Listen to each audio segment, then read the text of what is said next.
کہ آپ بہت دنوں سے مجھے ڈھونڈ رہے تھے، آخر آج آپ نے پکڑ ہی لیا۔ میں دودھ پتی کا شوقین تھا، لیکن اب سے قہوہ چائے شروع کی ہے، گرین ٹی پی رہا ہوں کافی عرصے سے۔ پیٹ شاید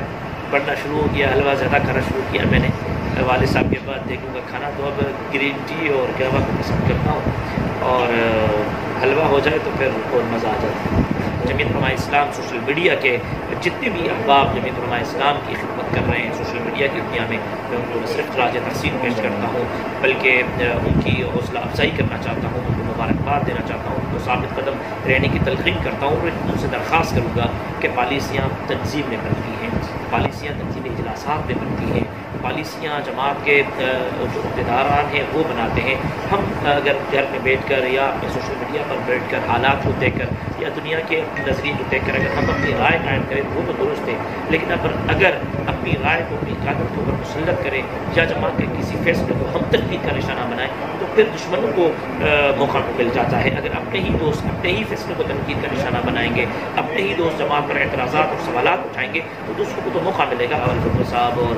راشد سہرو صاحب آپ کو 18 کو ایک اسٹیج پر ایک ساتھ نظر آئیں گے، لیکن جلسے بظاہر تو جلسے نظر آتے ہیں، لیکن جن کے خلاف ہو رہے ہیں ان کے پیٹ میں ان جلسوں سے بہت زیادہ مروڑ ہے۔ ان کو عوامی جدوجہد کے ذریعے، سیاسی جدوجہد کے ذریعے، جمہوری جدوجہد کے ذریعے سلیکٹڈ اور ریجیکٹڈ مسلمانوں کو نہ صرف گھر بیٹھے بلکہ نکے کو بھی بتائیں کہ آپ قبول نہیں، اور نکے کے ابے کو بھی بتائیں کہ آپ اپنا کام کریں، آپ کا کام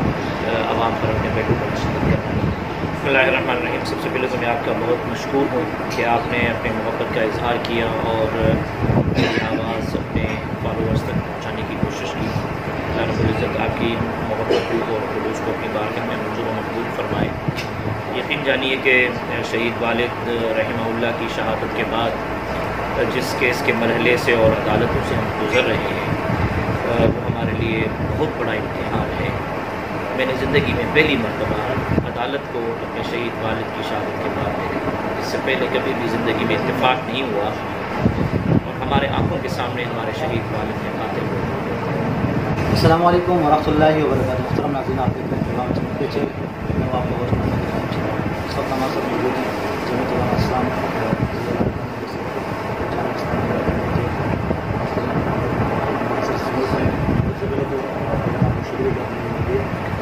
آپ کا بہت شکریہ کہ آپ بہت دنوں سے مجھے ڈھونڈ رہے تھے، آخر آج آپ نے پکڑ ہی لیا۔ سب سے پہلے جس طرح حال سلام کے لیے اس حوالے سے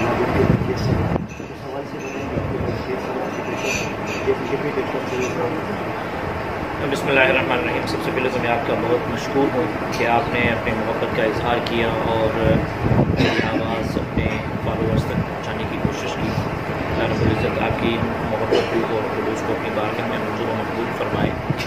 یقین جانیے کہ شہید والد رحمہ اللہ کی شہادت کے بعد جس کیس کے مرحلے سے اور عدالتوں سے ہم گزر رہے ہیں وہ ہمارے لیے بہت بڑا امتحان ہے۔ میں نے زندگی میں پہلی مرتبہ عدالت کو اپنے شہید والد کی شہادت کے بعد دیکھا، اس سے پہلے کبھی بھی زندگی میں اتفاق نہیں ہوا کہ کبھی میں عدالت میں جا کر جج صاحب کے سامنے کھڑا ہوا ہوں، اور 6 سال سے اس نومبر میں 6 سال مکمل ہو رہے ہیں۔ 30 نومبر 2014 سے لے کر آج تک ہر 15ویں دن حاضری ہو رہی ہے، کیس کی سماعت ہو رہی ہے،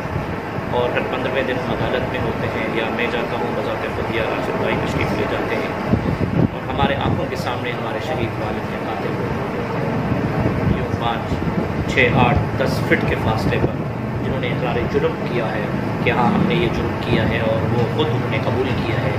اور ریاست نے کہا کہ یہ آپ کے مجرم ہیں، پولیس نے کہا یہ آپ کے مجرم ہیں، ریاست نے ان کو پکڑا ہے، پولیس نے پکڑا ہے، اور انہوں نے عدالت میں ان کو کھڑا کیا ہے۔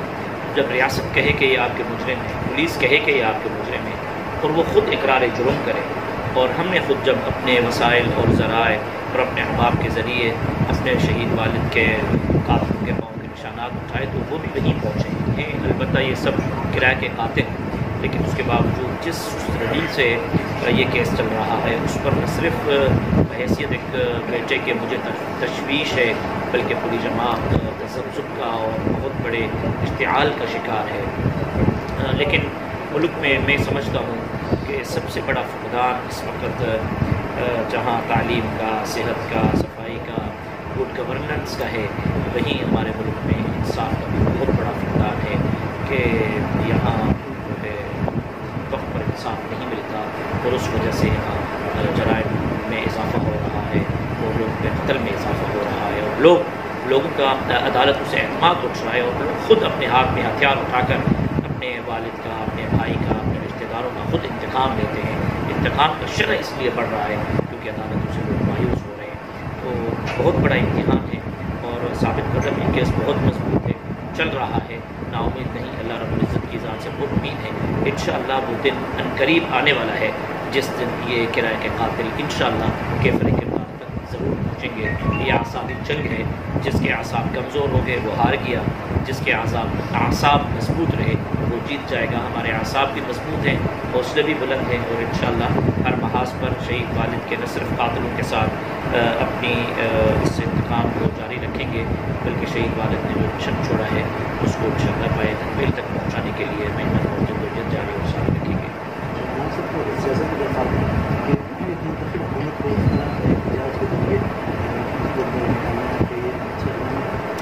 دیکھیں، منتخب حکومت کے خلاف احتجاج میں سمجھتا ہوں شاید مناسب نہیں ہے۔ ہم اس کو منتخب سمجھتے ہی نہیں، ہم تو پہلے دن سے اس کو سلیکٹیڈ کہہ رہے ہیں، ہم تو پہلے دن سے اس کو ریجیکٹیڈ کہہ رہے ہیں۔ ہم تو یہ کہہ رہے ہیں کہ اس کو ہمارے سر پر بٹھایا گیا ہے اور جس طرح ملک کے انتخابات ہوئے، ملک کی تاریخ کے بہترین انتخابات لاڑکانہ میں آپ نے خود دیکھا کہ میرے بھائی راشد صاحب وہاں الیکشن لڑ رہے تھے، 2 دن کے بعد ہمیں جو ہے وہ رزلٹ ملے ہیں اور وہاں جن لوگوں نے کورٹ کے احاطے کے اندر بیٹھ کے گنتی کی وہ ویڈیو منظر عام پہ آئی کہ فرشتے بیٹھ کر ووٹوں کی گنتی کر رہے تھے۔ تو یہ تو سلیکٹڈ حکومت ہے نہیں، عوام کی حکومت ہے نہیں، عوام کی منتخب نمائندے ہے نہیں۔ ہم ان کو ریجیکٹڈ اور سلیکٹڈ سمجھتے ہیں۔ جب ووٹ پر ڈاکہ ڈالا جائے گا اور عوام کی رائے پر ڈاکہ ڈالا جائے گا، عوام کی رائے کے برخلاف ان پر کوئی اپنی من پسند کے حکمران مسلط ہوں گے تو پھر ان کے خلاف سیاسی راستے پر یہی ایک جدوجہد باقی رہتی ہے کہ آپ لوگوں پر نکلیں، عوام کو بیدار کریں اور عوامی جدوجہد کے ذریعے، سیاسی جدوجہد کے ذریعے، جمہوری جدوجہد کے ذریعے سلیکٹڈ اور ریجیکٹڈ حکمرانوں کو نہ صرف گھر بیٹھیں بلکہ نکے کو بھی بتائیں کہ آپ قبول نہیں اور نکے کے ابے کو بھی بتائیں کہ آپ اپنا کام کریں، آپ کا کام عوام پر اپنے بیٹوں کو مسلط کرنا نہیں ہے۔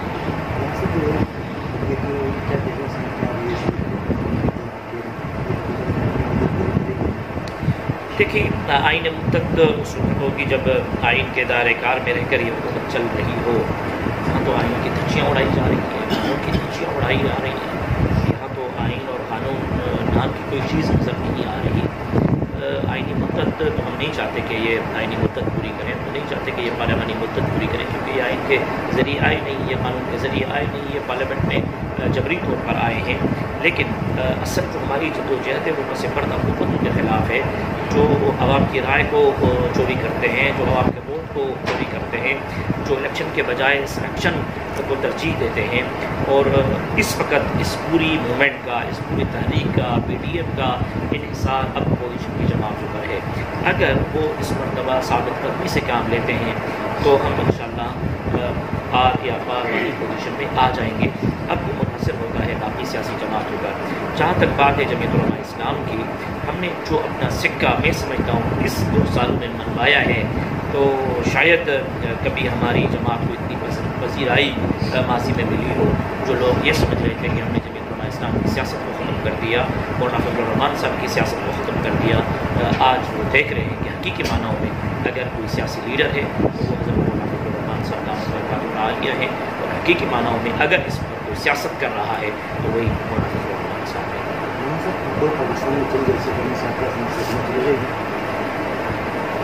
یہ بحث ہے، اصل بنیاد ہے عوام کو متحرک کرنا، عوام کو بیدار کرنا اور عوامی قوت کا مظہر اور مثالی جلسے ہوا کرتے ہیں۔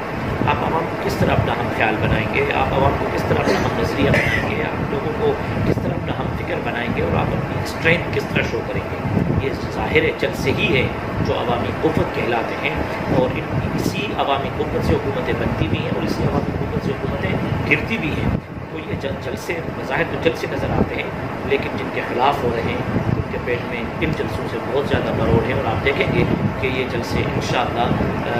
اس ملک میں نئے نظام اور آئین کی بالادستی اور قانون کی بالادستی کے لیے انشاءاللہ سنگمیل ثابت ہوں گے۔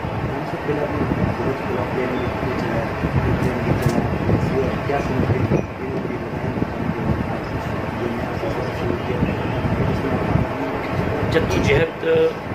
میں ناکامی نہیں ہوا کرتی، سیاست نام ہی جدوجہد کا ہے۔ یہ تو ہمارے مخالفین کہہ رہے ہیں کہ جی آپ ناکام ہو گئے، plan a, plan be, plan سی۔ یہ تو ہماری امتحان ہے کہ ہم کس طرح اسٹریٹجی بناتے ہیں، ہم کتنے دن بیٹھتے ہیں اور کتنے دن اٹھتے ہیں، کہاں ہم نے روڈ پر مذاکرات کرنے اور کہاں ہم نے آل پارٹیز کانفرنس کے اندر بیٹھ کے ہم نے لایا عمل جوڑنا ہے۔ دوسری جماعتوں میں اور جمعیت علماء اسلام میں زمین آسمان کا فرق ہے۔ ہم ایک مذہبی ذہن رکھنے والے لوگ ہیں اور ہم ملک کے اندر افراتفری کو کسی قیمت میں بھی قبول کرنے کے لیے تیار نہیں۔ آپ نے دیکھا کراچی سے ہم نکلے اور اسلام آباد تک پہنچے، کوئی ایک بنگلہ نہیں ٹوٹا، کوئی ایک کلب نہیں ٹوٹا۔ آپ نے لاہور کے اندر دیکھا میٹرو بس چلتی رہی۔ یہ فرق ہے دوسری جماعتوں کے اندر اور ہمارے کے درمیان، اور یہی ہمارے پلانس ہیں کہ ہم عوام کو تکلیف نہیں دینا چاہتے، عوامی عملہ کو نقصان نہیں پہنچانا چاہتے، حکومتی عملہ کو نقصان نہیں پہنچانا چاہتے، سڑی نافرمانی کی ہم بات نہیں کرتے، بل جلانے کی بات نہیں کرتے، پی ٹی وی پر حملے کی بات نہیں کرتے۔ اب جب آپ مستعد ہونا نہیں چاہتے، آپ انتشار کی طرف نہیں جانا چاہتے، آپ شدت پسندی کا راستہ اختیار کرنا نہیں چاہتے، تو باقی بچتا ہے آپ کے پاس عوامی راستہ، اور عوامی راستے میں امن، امان اور عوام کے املاک کی حفاظت آپ کے ذمے ہے۔ جب آپ ان چیزوں کا خیال کرتے ہیں تو پھر آپ کو حکمت اور تدبر اور تحمل کے ساتھ آگے بڑھنا ہوگا، اور حکمت، تدبر اور تحمل اگر نام ہے تو میرے قائد حضرت عثمان صاحب کا ہے۔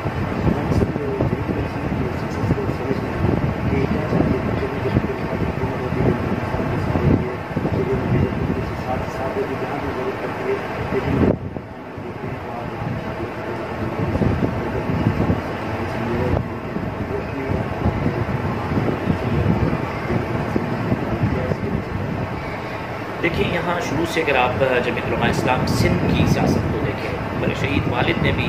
یہاں جماعت کے نظریے کے تحت جو سندھ کی بات کی، سندھ کے حقوق کی بات کی، قبائل کی بات کی، قبائلی حقوق کی بات کی، قوم پرستوں کی بات کی، سندھ کے وسائل کی بات کی، سندھ دریا کی بات کی، کالاباغ ڈیم کے حوالے سے جو ان کا واضح موقف تھا کہ وہ پہلے عالم تھے جنہوں نے ایک سب سے زائد مفتیان کرام سے کالاباغ ڈیم کے خلاف شرعی فتویٰ لیا کہ یہ شرعی طور پر حرام ہے۔ یہاں ہم نے سندھ میں ہمیشہ لوکل سطح کو دیکھ کر اور لوکل معاملات کو، لوکل حالات کو دیکھ کر ہم نے یہاں اپنی سیاست کی ہے۔ مرکزی ملکی سیاست میں اور علاقائی سیاست میں زمین آسمان کا فرق ہوا کرتا ہے۔ ملکی سیاست میں حضرت مولانا فضل الرحمان صاحب کے ہر حکم کے ہم پابند رہے اور رہیں گے۔ علاقائی سیاست کی انہیں کے مروں میں منت ہے، لیکن میں مشکور ہوں اپنے قائد کا کہ انہوں نے سندھ کے حالات کو مد نظر رکھتے ہوئے ہمیں یہاں کے حالات کے مطابق اپنی آواز بلند کرنے، الیکشن لڑنے اور سیاسی ماحول میں رہنے کی اجازت دے رکھی ہے۔ مرکز میں اگر جمعیت علماء اسلام کا کوئی اتحاد بنا، جس طرح بھی بنا ہے پی ڈی ایم، تو آپ کو نظر آئیں گے کہ بلاول بھٹو صاحب اور راشد سہرو صاحب آپ کو 18 کو ایک اسٹیج پر ایک ساتھ نظر آئیں گے۔ لیکن اگر عوام کی بات ہوگی، عوامی حقوق کی بات ہوگی، سندھ کے حقوق کی بات ہوگی، سندھ کی ترقی کی بات ہوگی، تو ہم جس کو غلط سمجھیں گے ان کے خلاف الیکشن لڑیں گے۔ جمعیت علماء اسلام ایک الگ جماعت ہے، اتحاد بنتے بھی ہیں اور اتحاد ٹوٹتے بھی ہیں، لیکن جمعیت علماء اسلام بھی ایک جماعت ہے اور اپنے پلیٹ فارم سے اپنی جماعت کے انتخابی نشان پر الیکشن لڑنے کا ہمیں حق حاصل ہے۔ ہمارا لاڑکانہ گھر ہے، ہمارا لاڑکانہ گڑھ ہے، صوبائی ہیڈ کوارٹر ہے۔ لاڑکانہ سے الیکشن لڑنے کو اگر کوئی یہ سمجھتا ہے کہ ہم بلاول کا مقابلہ کرتے ہیں تو بھلے سمجھے، لیکن ہم اپنے گھر سے الیکشن لڑ رہے ہیں اور عوام، لاڑکانہ کا عوام نے ہمیں جس انداز میں محبت دی ہے وہ کسی صورت میں ہم نہیں بتا سکتے۔ حالانکہ اکثریت وہاں ہماری نہیں ہے، پیپلز پارٹی کی ہے، لاڑکانہ پیپلز پارٹی کا گھر بھی ہے اور گڑھ بھی ہے، لیکن اس کے باوجود لوگوں نے جو اعتماد کا اظہار کیا ہے، ہم کبھی بھی لوگوں کے اعتماد کو ٹھیس نہیں پہنچائیں گے۔ علاقائی سیاست اپنی جگہ پہ، ملکی سیاست اپنی جگہ پہ، اور ہم ملکی سیاست میں اپنے قائد کے شام کھڑے رہیں گے۔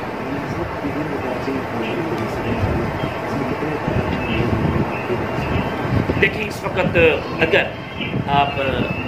نظر گھمائیں تو حقیقی معنوں میں اگر عوامی جماعت اگر کوئی روڈوں پر کوئی تحریک چلاتے ہوئے نظر آ رہی ہے تو اسے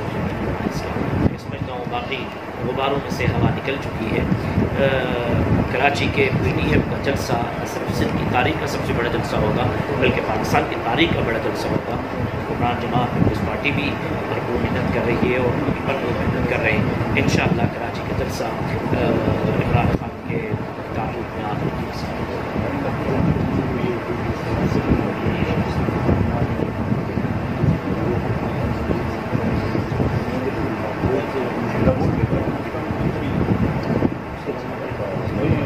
دیکھیں جمعیت علماء اسلام کی سوشل میڈیا یا ہمارے سوشل میڈیا کے نوجوان جو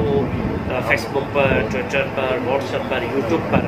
جماعت کی خدمت سر انجام دے رہے ہیں، اس موجودہ حالات میں وہ جماعت کا سرمایہ ہے. میں ان کو جماعت کا سرمایہ سمجھتا ہوں. جس انداز میں چونکہ اب جو ہے وہ میڈیا کا دور ہے، سوشل میڈیا کا دور ہے، ڈیجیٹل دور ہے. اس وقت ہر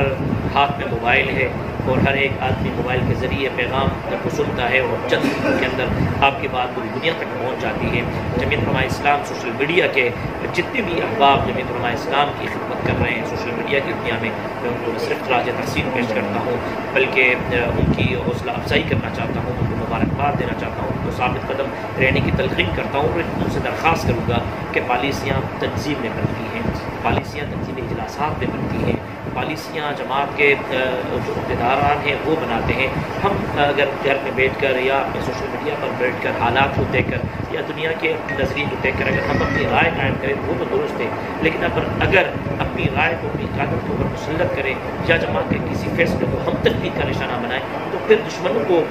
موقع مل جاتا ہے. اگر اپنے ہی دوست اپنے ہی فیصلے کو تنقید کا نشانہ بنائیں گے، اپنے ہی دوست جماعت پر اعتراضات اور سوالات اٹھائیں گے تو دوسروں کو تو موقع ملے گا. جماعت کا فیصلہ ضروری نہیں کہ ہماری سمجھ میں آئے. بہت سارے فیصلے ایسے ہوتے ہیں جو ہمارے سر سے اوپر گزر جاتے ہیں. تو الامیر بالطاعۃ، شریعت کا حکم بھی یہ کہ امیر کی اطاعت کریں. سمجھ میں آئے پھر بھی اطاعت ہے، سمجھ میں نہیں آئے پھر بھی اطاعت ہے. اگر ہم جمعیت علماء اسلام کے کارکن ہیں اور اپنے آپ کو جمعیت علماء اسلام کا کارکن سمجھتے ہیں تو پھر ہماری سوشل میڈیا پر مہم جوئی جماعت کے قواعد، اصول، دستور اور منشور اور قائدین کے ہر فیصلے کے مطابق ہونی چاہیے. اپنی رائے کو جماعت کا فیصلہ بنانے کی کوشش نہ کریں، بلکہ جماعت کے فیصلے کو اپنی رائے کے مطابق لوگوں تک پہنچانے کے لیے ہمیں محنت اور جدوجہد اور کوشش کرنی چاہیے.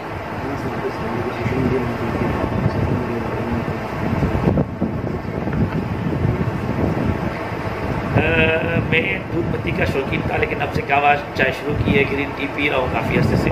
پیٹ شاید بڑھنا شروع ہو گیا، حلوہ زیادہ کھانا شروع کیا میں نے.